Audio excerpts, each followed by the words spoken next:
Welcome to the Vol Bros. I'm Evan. This is my brother Rustin, and we are brothers. We are the Vol Bros, living in Tennessee, loving the Vols. And today is a really exciting day because it is the first release of the 2022 College Football Playoff Rankings.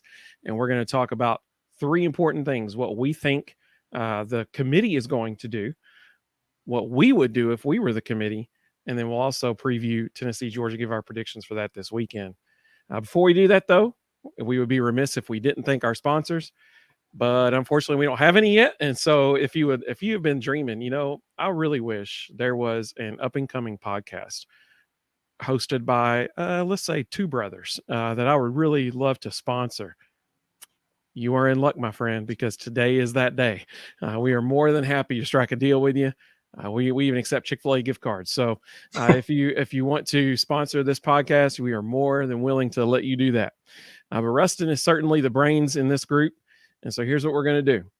We're going to reveal to you what we believe you will see this evening in the College Football Playoff Rankings.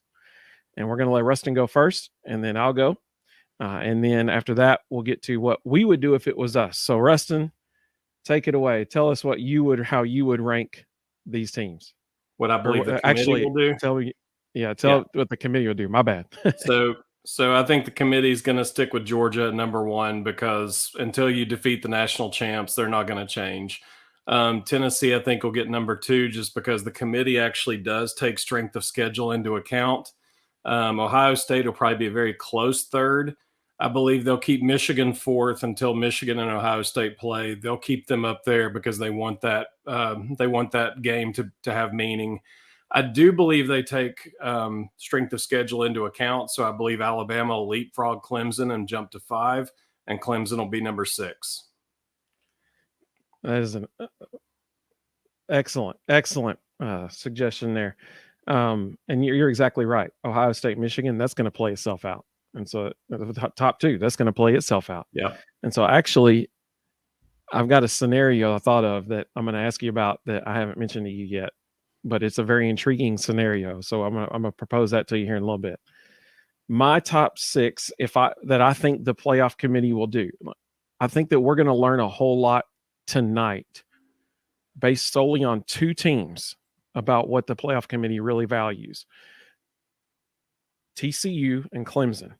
We're going to learn a whole lot tonight about what the playoff committee values from those two teams.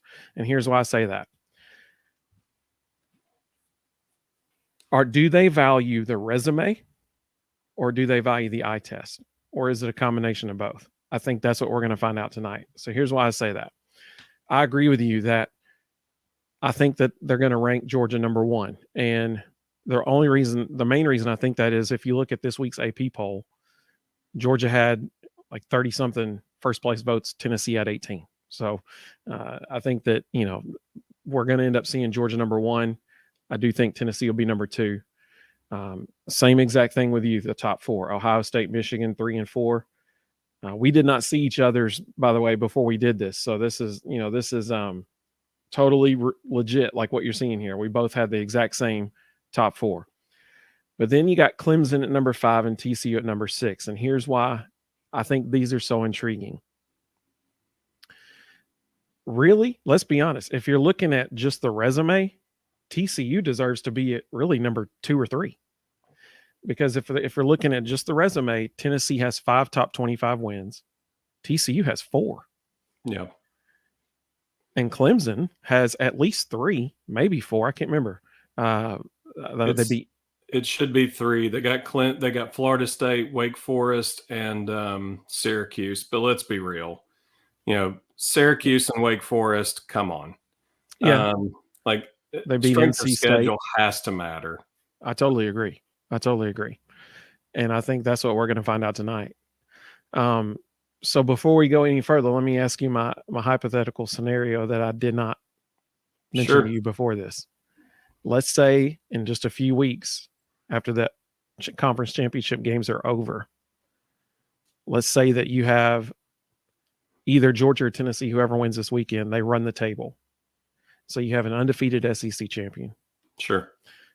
Let's say Clemson runs the table, undefeated ACC champion. Yeah.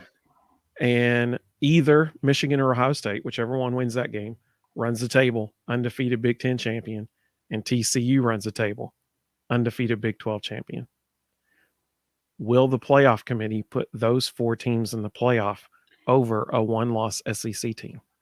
Yeah, and I think they have to. I don't think they're going to have a choice on it. And unfortunately, I think TCU could probably play with the other 2 teams in the top 2 for a little while. I don't think Clemson can play with anybody. We all need to be hoping Notre Dame beats them this Saturday because they have no business being in the Final Four. They just barely got by Florida State. They just barely got by Wake Forest in double overtime. They beat Syracuse by 6. That is not a college playoff team. And they have no business being there. But unfortunately, the committee may get their hands tied and have to take all 4 of them. I It would be totally a agree. shame if that happens because the semifinal game, you're probably looking at, you're looking at Georgia and Ohio State potentially in the national championship, which would be a great game. But the Final Four, or the semifinal games, you're looking at TCU and Clemson just getting obliterated by 2 significantly better teams. If there was ever a case for an expanded playoff, that'll actually be the case right there. They'll use that to make sure the playoff gets expanded. That's a fantastic point. They might, that's a great point. They might even use that to bump it up to 2024. That's what Yeah. Kirk Herbstreit's been saying. He thinks it'll be in 2024. Yeah. So I totally agree with you. If you have 4 undefeated conference champions, I don't see any way they can leave one out, because that was one thing when the college football playoff first started, was that they said that they were going to take conference championships into consideration, that was Right. a big deal. And so I totally agree with you. We're all Notre Dame fans this weekend. We're all Notre Dame fans this weekend. Some of our folks on Twitter and some of our friends on Facebook, they also had some input on this. We had one guy reply on, I posted this late last night, so not the best timing. But we did have one guy reply, and he said that he agrees strength of wins should matter. Like, they should matter. And so he said Tennessee number 1, Georgia number 2, Ohio State, then Clemson, then Michigan and Alabama. I'm sure Vols King isn't biased at all. No, probably not. Yeah, and neither are we. So on Facebook, we had a couple people reply. Mutual friend of ours named Philip. He said that at this point, he thinks that the committee will have Georgia number 1, Tennessee number 2, Ohio State number 3, Bama number 4, Michigan number 5, and TCU number 6. If that happens, then we know strength of schedule is going to matter the rest of the way. You're exactly right. Another mutual friend of ours on Facebook named Jared said Tennessee. He thinks the committee will have Tennessee number 1, Georgia number 2, Ohio State number 3, and TCU number 4. And so, Jared's looking at the resume there on that one. So, Rustin, if you were the committee, yep, how would you rank them? I wouldn't shake up a lot of what I had earlier. I would have Georgia number 1, Tennessee number 2, Ohio State 3. I do think strength of schedule matters. I think it's wrong for it not to. The NCAA tournament does this every year in basketball. I don't understand why football can't. So, I would have Alabama 4, Michigan 5, TCU 6. And then, whatever happens with Ohio State and Michigan, one of them's going to drop out of there.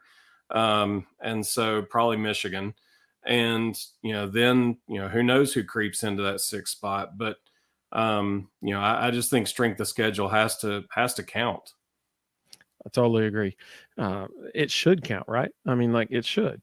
It matters who you play. A win against an Alabama should matter more than a win against San Jose State University. I mean, a win against Georgia should matter more than a win against Virginia Tech this year, because Virginia Tech's having a really down year. And so that should matter. That reveals who is the better team. If it doesn't, the NCAA is incentivizing Power 5 schools to go load up on Group of 5 schools in their non-conference games, and those can be great money opportunities for the Group of 5s, but it's also going to be a massacre every week. And that's going to hurt TV ratings. And, we all know TV ratings and TV money is what runs the NCAA. So, if they want to keep making money, they need to make sure strength of schedule matters. It's a fantastic point. You're exactly right. I mean, it is all about money. You're right. And that you just nailed it. Absolutely. If I were the committee, this would be my top 6. Resume should matter. That's the bottom line here. Resume should matter. A team that is currently the best offense in America. I know that our background is orange, and the name of this podcast is the Vol Bros. I get that, but strength of schedule matters. Resume matters. 5 top 25 wins. And one thing that kills me is, I've heard people say, well, but some of the teams that they beat who are in the top 25 at that time are no longer in the top 25. Well, yeah, because there were like 3 games in the season and you have a team get a loss because you have a bunch of people 2-0, 3-0, stuff like that.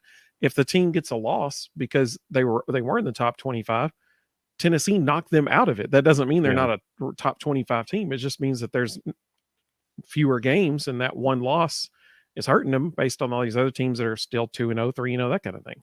And injuries happen. North Carolina State went from being a really good team to a really bad team in 1 week when their quarterback went down. It's a great point. Absolutely. So resume, it matters. It has to matter. So 5 top 25 wins, Tennessee's your number 1 team. That should be what happens. I don't think it will be, but it should be. Georgia, that win over Oregon, that dominating win over Oregon, is looking better and better every single week. Now Bo Nix is even getting mentioned in Heisman talk. Ohio State, number 3, Michigan, number 4. And I'm telling you, that was kind of tough, actually, because both of them only have, by the way, Georgia, Ohio State, Michigan, all of them only have 1 top 25 win. Yeah. That's it.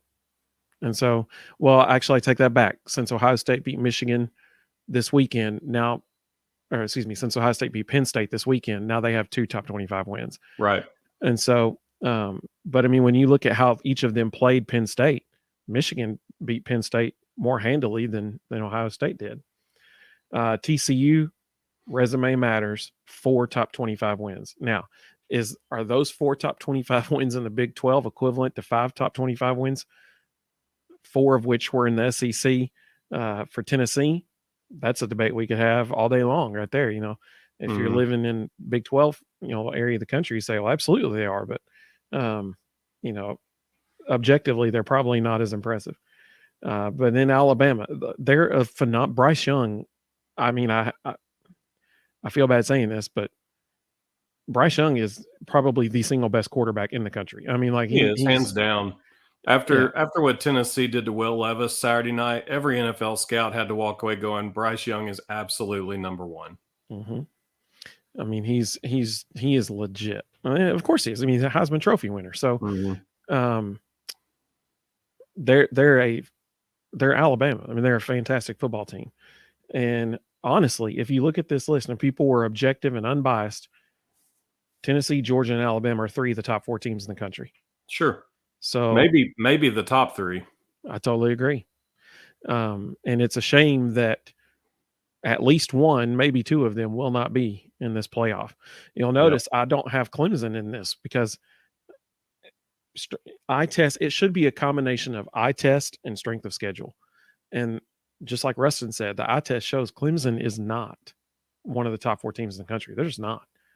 But sadly, they're probably going to get in the playoff because of their weak schedule. All right. So that's that. Real quick, let's talk about this Saturday. And apparently there's an American football game happening in Athens, Georgia this weekend. I'm given to understand that it's 2 highly ranked teams. But Rustin, you found a very intriguing stat earlier today that I'd like for you to share with everybody because it's a really intriguing stat. Yeah, it's pretty fascinating. I think it's the most interesting stat of the whole weekend. In Kirby Smart's tenure at Georgia, when his team gives up more than 30 points, he's 1-9. That's a stat that matters against the number 1 offense in America. I'll be So honest. I have concerns about Georgia, not just because of the fact that they're a great football team, but honestly, what you said a second ago, that they've only played one top 25 team. They've been able to kind of lay in the weeds, maintain that number one ranking. Other than Oregon at the beginning of the year, they haven't really played anybody. They're not playing great recently.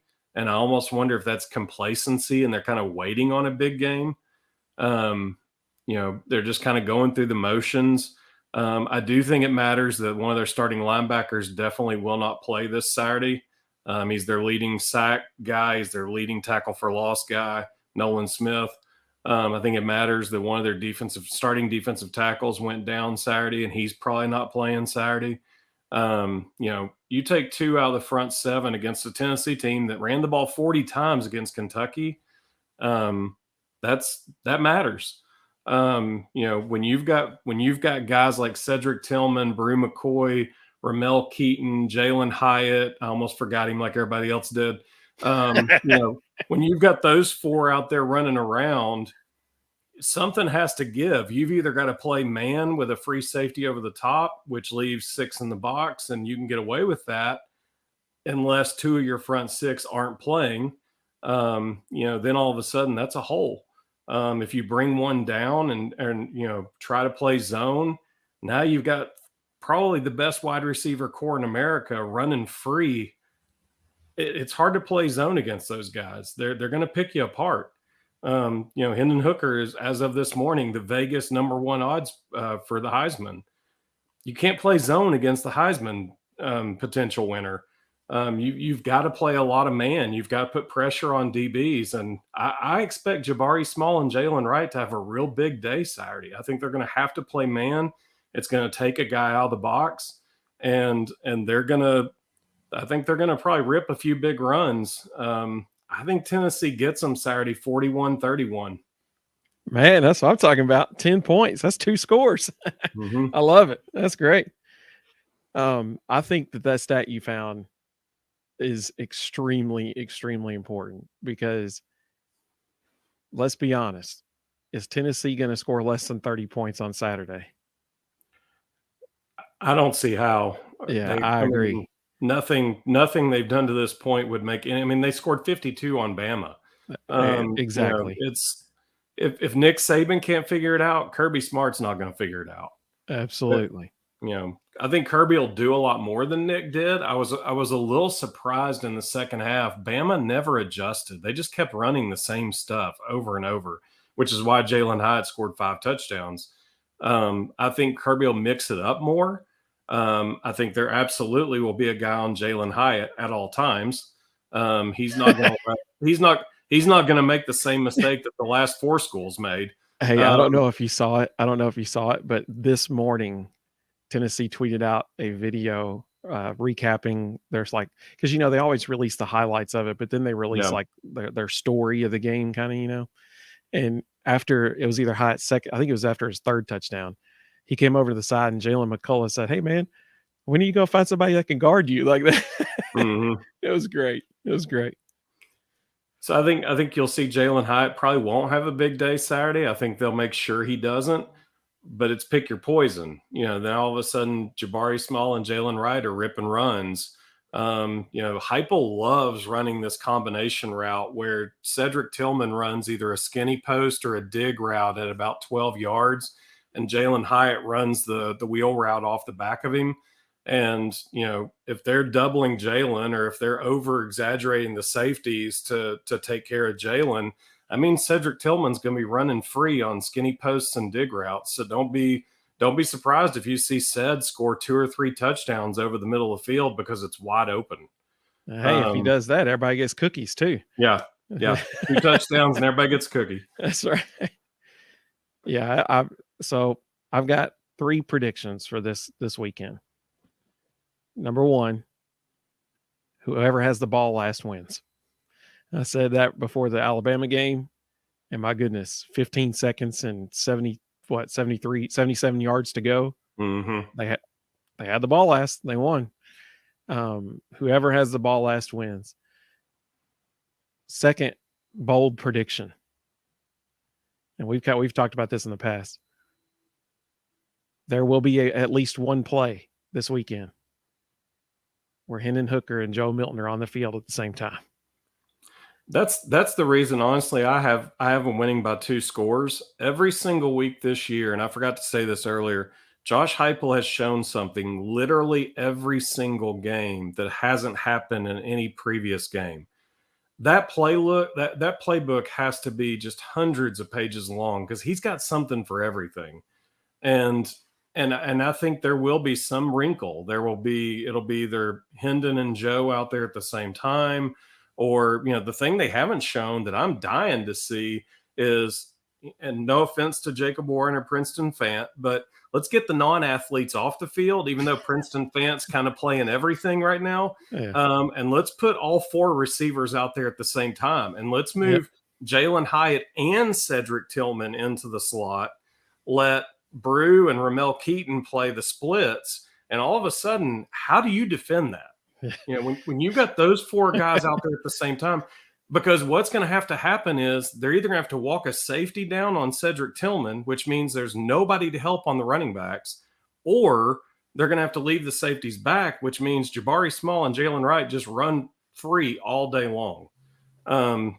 You can't defend it. And the only other thing they could do is to walk a linebacker out on Cedric Tillman, which we'll take that matchup every day of the week. I want to see that. Yep, we get those 4 guys out there at the same time, there's going to be problems. And my last prediction for this weekend, and I guess I'll give a score too, but my last prediction for this weekend, the last 4 games in a row, it started the first time we saw it was at LSU. They went under center in an I formation, offset I or I formation. And I could be wrong about this, but I'm pretty sure every single time they've lined up in the I formation so far in the last 4 games, they've handed the ball off every time. To Princeton Fant. Yep, you're right. Mm-hmm. So this weekend, I can completely envision a scenario where they're on like their own 45-yard line, something like that. It's 3rd and 1. They hustle up to the line really quick, like they always do, get in the I formation, and they play action pass and throw it deep down the field. Touchdown. That's going to be awesome. That's coming. It's got to be coming this weekend. They showed a jumbo package Saturday against Kentucky that they hadn't shown all year, where Princeton Fant lined up at tailback, and they brought an extra tight end in motion as a lead blocker. And they just ran outside, or they just ran a power play off tackle with the tight end motioning across and kicking out the end, and basically used Princeton Fant as a Derrick Henry type bruising big running back. But a lot of people don't remember this. Princeton Fant was recruited as a high school tailback who also played quarterback. He gained about 40 pounds in his first 2 years at Tennessee, and that's how he ended up at tight end. But he did play some high school quarterback. So I wouldn't be shocked at all to see them get in some kind of a jumbo package with him at tailback, and they pitch it to him, making it look like a run, and he gets to throw the ball. Yep. I would not be surprised by that at all. Of course, they did that against UT Martin, and he got to throw it down the field to Jalen Hyatt. Yep. It's gonna be an exciting weekend, that's for sure. Big weekend. I mean, major shakeup in the college football playoff rankings just after the first week, because the top 2 teams are going to be playing each other the very first week they're released. Yeah. So any last thoughts for us as we? Oh, I didn't give my prediction for the score. I better do that. You haven't said your score yet. You're trying to avoid that. That's right, actually. Whoever has the ball last wins. Mm-hmm. Tennessee gets the ball last. 42-39. Tennessee. So you're not letting Chase McGrath be the deciding factor. Strategically avoided that one too, because that's my only concern really about this. Well, obviously I'm concerned about Georgia's tight ends, but about Tennessee specifically, my main concern is Chase McGrath. We haven't seen this from him, and you can tell it's in his head. he's thinking about it now, and you don't want him thinking about it. And so that's other thing that'll be really interesting. Nobody has really lined up since Pitt. Nobody has really lined up and played smash mouth football with Tennessee. Nobody's lined up and just tried to run it right down their throats. Kentucky, that's not really their style. They're kind of a off tackle, counter, inside, outside. It's not really power football. Georgia has the tight ends and the running backs to line up and just pound it right down your throat. And Washington's like LeBron James. Lineman. I mean, yeah. And they can put 3 tight ends in there and have 3 huge dudes who are also athletes. Yeah. And some big backs. So it'll be interesting to see and this isn't Todd Monken's MO. So it'll be interesting to see if Monken is willing to do that and go big and just pound the ball to eat clock and wear down Tennessee's defense. Because that's not his personality, but he's got the dudes to do it. Yeah, it's gonna be a fun weekend, that's for sure. Stressful weekend. Well, we thank everybody so much for joining us. If you watch this video, we thank you so much. Keep an eye out for this podcast, man. We're going to try to go live a lot so that we can interact with you in real time. We just have fun talking about the Vols. So on behalf of Rustin, thank you so much for joining us, and we'll see you next time.